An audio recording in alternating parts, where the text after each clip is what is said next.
বলেন উকিল সাহেব। আজলামপুর নিবাসী মোহাম্মদ রাজীব শেখের একমাত্র কন্যা মুসাম্মদ সাবনী খাতুনকে 10,001 টাকা দেনমোহরের পরিবর্তে পরানপুর নিবাসী রিপন শেখের একমাত্র পুত্র রিয়াজ শেখকে মুসাম্মদ সাবনী খাতুন বিয়ে করতে রাজি না। এটা আপনি কি বলছেন? হ্যাঁ, আমি ঠিকই বলছি। আমার দুটো সাক্ষী আছে, আপনি জিজ্ঞেস করতে পারেন। এমন কি ছেলের খাওয়া বাতাসাটা ছুরি ফেলে দিছে, আমার কপালে এসে লেগেছে। তাহলে মেয়ে খুব জল্লাদ নাকি? না না, আমার মেয়ে জল্লাদ না। আমি এক্ষুনি মেয়েকে বুঝে পড়ি 20 জনে রাজি করাছি। আপনাকে আমি আগেই বলেছি আপনার মেয়েকে ভালোভাবে বোঝান। আমি কালো, আমাকে পছন্দ কিনা। এখন যদি আমার বিয়ে না হয় তাহলে আমার মান সম্মানটা কোথায় যাবে বলেন তো? কিচ্ছু হবে না, আমি এক্ষুনি আমার মেয়েকে বুঝে পড়ি তোমার সঙ্গে বিয়ে দিছি। না না থাক, ও যখন বিয়ে করবো না বলেছে ওকে আর জোর করেন না, আমি নিজেই চলে যাচ্ছি। না না বাপ, তুমি জানো না, তুমি একটু বসো, আমি সব ঠিকঠাক করছি।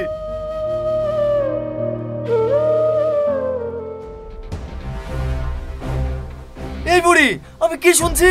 তুই কেন বিতে রাজি হসনি? আব্বা, তোমাকে তুমি আগেই বলেছি ওই কালো ছেলেকে আমি বিয়ে করব না। মা, আমি যেটা করেছি তোর ভালোর জন্যই করেছি। ছেলেটা কালো হতে পারে কিন্তু অন্য ছেলেদের মতো নেশা করে না, মাস্টারি চাকরি করে, আবার অনেক জমি জায়গাও আছে। মা, তুই অমত হসনি মা, তুই বিতে রাজি হয়ে যা, অনেক সুখী হবি। তুমি যত টাকা পয়সার লোভ দেখাও, আমি ওই কালো ছেলেকে বিয়ে করতে পারবো না। তুমি ওকে বলে দাও গা। তুই এই বিয়ে করবি না তো? ঠিক আছে, আমি এক্ষুনি বাড়ি ছেড়ে চলে যাচ্ছি, আর জীবনেও আইব না এই বাড়িতে। মধু, তুই আর জেদ করিসনি, ওই ছেলেটাকে বিয়ে করি ফেল। ও কালো বলে কি মানুষ না? তোর আপা যদি বাড়ি থেকে চলে যায় তাহলে আমাদের কি হবে বল? তাই বলে কালো ছেলেকে বিয়ে করতে হবে? আমার বন্ধু বান্ধবীরা কি বলবে? আমাদের চাইতে তোর বন্ধু বান্ধব আগে হয়ে গেল। তোর আপা থেকে কত কষ্ট করে মানুষ করেছে, তার মুখের দিকে দেখে তুই এই বিয়েতে রাজি হয়ে যাবা। ঠিক আছে না, আমি ওই ছেলেকে বিয়ে করছি, তোমরা তো সুখী হও, আমার কপালে যা আছে তাই হবে। ওগো, মেয়ে বিয়েতে রাজি হয়ে গেছে, তুমি যাও বিবরণের ব্যবস্থা করো।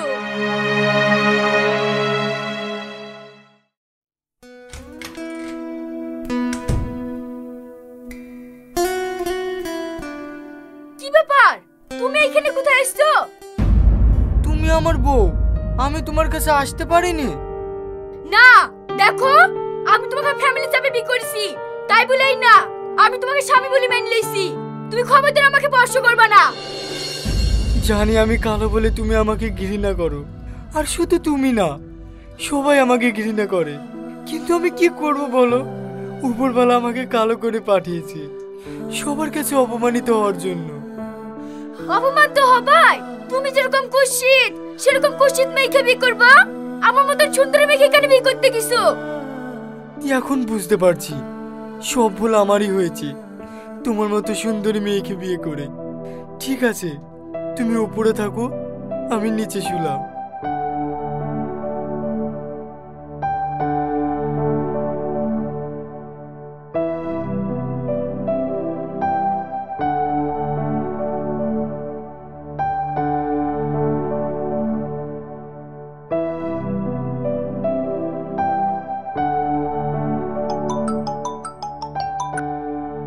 হ্যালো, কি গো, আজকে তোমার বাসর রাত কেমন কাটছে?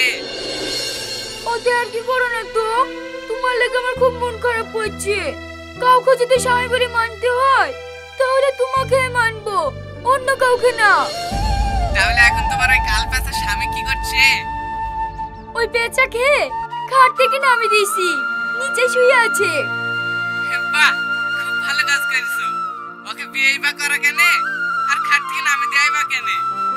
তুমি এই কথা বলছো? তুমি তো সবই জানো, আমি বাড়ির চাপে ওকে বিয়ে করতে বাধ্য হয়েছি। তার মানে তোমার সঙ্গে আর কোনোদিন দেখা হবে না? দেখা হবে না মানে? আমি কালকে তোমার সাথে দেখা করতে চাই। কিন্তু কোথায় গো? কেন? আমার শ্বশুর বাড়িতে। তোমার শ্বশুর বাড়িতে গেলে কোনো প্রবলেম হবে না তো? প্রবলেম হবে কিনা সেটা আমি দেখবো। বেশি বাড়াবাড়ি করলে না কালকে আমি তোমার হাত ধরে চলে যাব। ঠিক আছে, তাহলে কালকেই দেখা হয়েছে।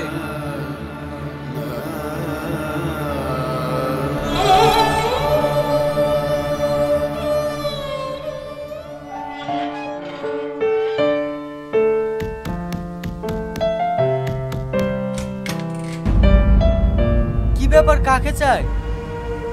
আমি বলছি এটা আমার বয়ফ্রেন্ড, আমার সাথে দেখা করতে এসেছে। কি বয়ফ্রেন্ড? তুমি ওকে আমার বাড়িতে ডেকেছো কেন?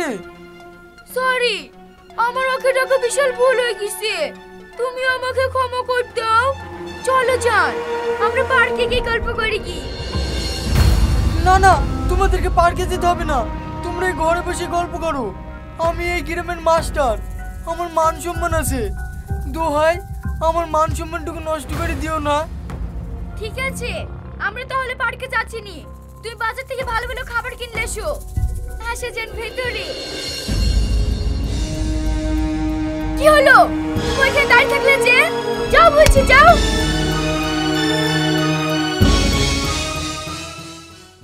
হে, তোমার স্বামী যেমন পেশা তেমন পাগল, তুমি যা বলছো তাই শুনছে।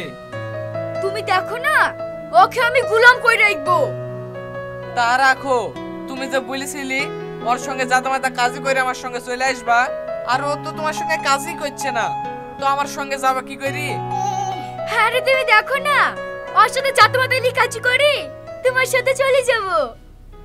ঠিক আছে, আমিও দেখছি তুমি ওর সঙ্গে কাজই করে আমার সঙ্গে কি করে আসো।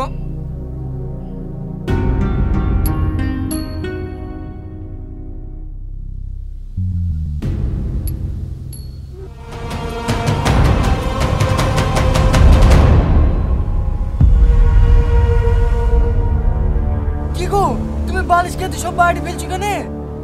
সে কৈফিয়ত তোকে দেবো নাকি? আমি তোকে মারলে আসতে বলি, শুনু দেখছি। হ্যাঁ নিছি,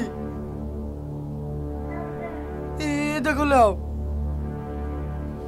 দুভরি আছে তো, এক কোষ যদি কম হয় না, আমি এই বাড়ি থেকে এক্ষুনি চলে যাব। না না, দু ভরির বেশি আছে।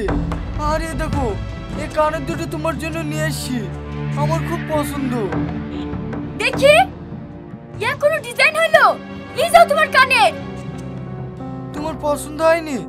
ঠিক আছে, আমি চেঞ্জ করে লেসি দেবো। আগে আমাকে চারটি খেতে দাও গা। আমি খাবার করেছি নাকি তাই খেতে দেবো? তুমি সকাল থেকে না খেয়েছো, শরীর খারাপ করবে না? দাঁড়াও, আমি এক্ষুনি তোমার লাগি খাবার করে লেসছি।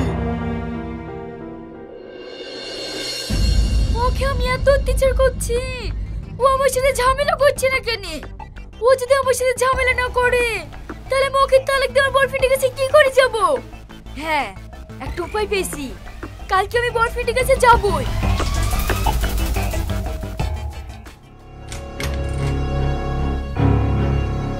কে তুমি? আমাকে তুমি চিনতে পারছো না? আমাকে ফাঁকি দিয়ে তুমি অন্য মেয়েকে বিয়ে করেছো, এ আমি কোনোদিনই মেনে নেব না। কে তুমি? আমাকে উল্টো পাল্টা কথা বলছো। এখন তুমি ভালো বুবি, আমাকে ছেড়ে দিছো তাই না? আমি ওসব শুনবো না, আমিও তোমাকে বিয়ে করব। বাহ, আজকে আসল রূপ দেখলাম, প্যাচের আমার গার্লফ্রেন্ড আছে। তুমি আমাকে বিশ্বাস করো, ও আমার গার্লফ্রেন্ড না, ও আমাকে ফাঁসেছে। চুপ করো, ওই মেয়েটা কাঁদছে আর ও মিথ্যে কথা বলছে। আমি তোমার বাড়িতে আমি এক মুহূর্ত থাকবো না, আমি এক্ষুনি আমার বয়ফ্রেন্ডের কাছে চলে যাবো। বিশ্বাস করো, আমি জীবনে কাউকে ভালোবাসিনি, তোমাকে বিয়ে করেছি, আর তুমি আমার প্রথম ভালোবাসা। হ্যাঁ, নাটক। হ্যালো রহন, তুমি তাড়াতাড়ি চলে এসো, আমি তোমার সাথে এক্ষুনি চলে যাবো।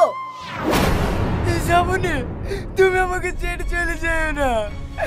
তুমি যা বলবে আমি তাই শুনবো, কিন্তু তুমি আমার মান সম্মানটা শেষ করে দিও না।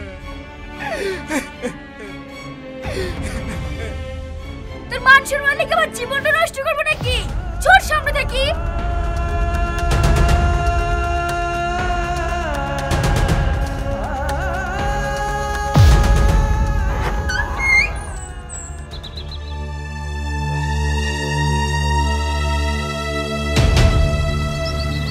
কি হলো রে বেচা, তুই এখন কুকুরের মতো পেছ পেছ আসছিস? তোমাকে আটকাতে আসিনি, তুমি আমি তাড়াহুড়ো করে যেতে গিয়ে তোমার শোকের মালাটাই নিয়ে যেতে ভুলে যাচ্ছ। এই নাও ভাই, শ্রাবণী তোমাকে অনেক ভালোবাসে, তুমি ওকে সারা জীবন খুশি রেখো, কোনোদিন কষ্ট দিও না।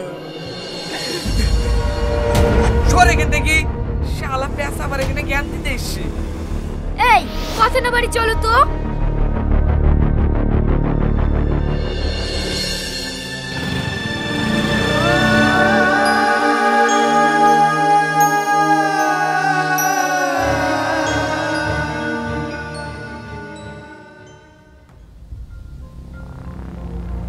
আরে আসেন আসেন রোহান সাহেব, অনেকদিন বাদ দেখা, ভালো আছেন তো?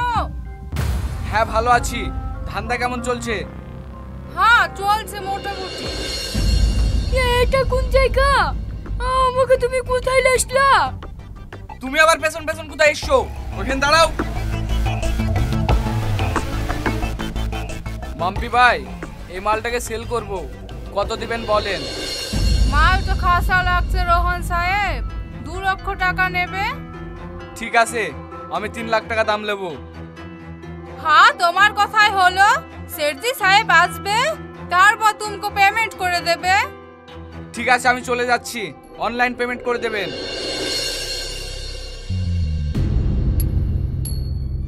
তুমি এখানে একটু দাঁড়াও, আমি আসছি। হ্যাঁ জোসনা, একে ঘরে লেগে সব কিছু বুঝাই দে। এই চলো।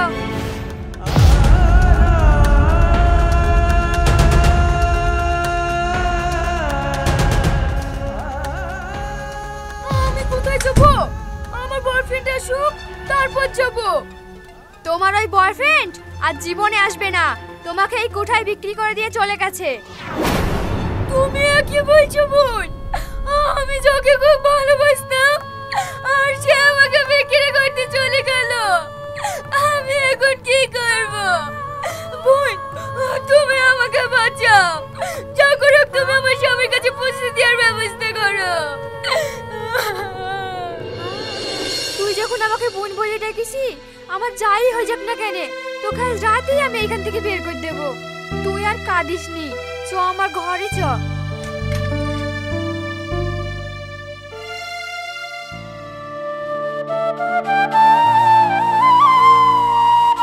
তুমি আমাকে ক্ষমা করে দাও, তুমি কালো বলে আমি তোমার প্রতি অনেক অত্যাচার করেছি। তুমি তোমার জীবন সঙ্গীর সাথে চলে গিয়ে আবার আমার কাছে অভিনয় করতে এসছো? বিশ্বাস করো, আমি অভিনয় করছি না, আমি ওকে ভালোবাসিছিলাম, কিন্তু আমাকে ভালোবাসিনি। আমাকে ভালোবাসার অভিনয় করে জনপল্লীতে আমাকে বিক্রি করে দিয়েছিল। তুমি আর কেঁদো না, তুমি আমার কাছে চলে এসছো, আমি তোমাকে অনেক ভালোবাসি গো, আমি তোমাকে সারা জীবন আগলে রাখবো।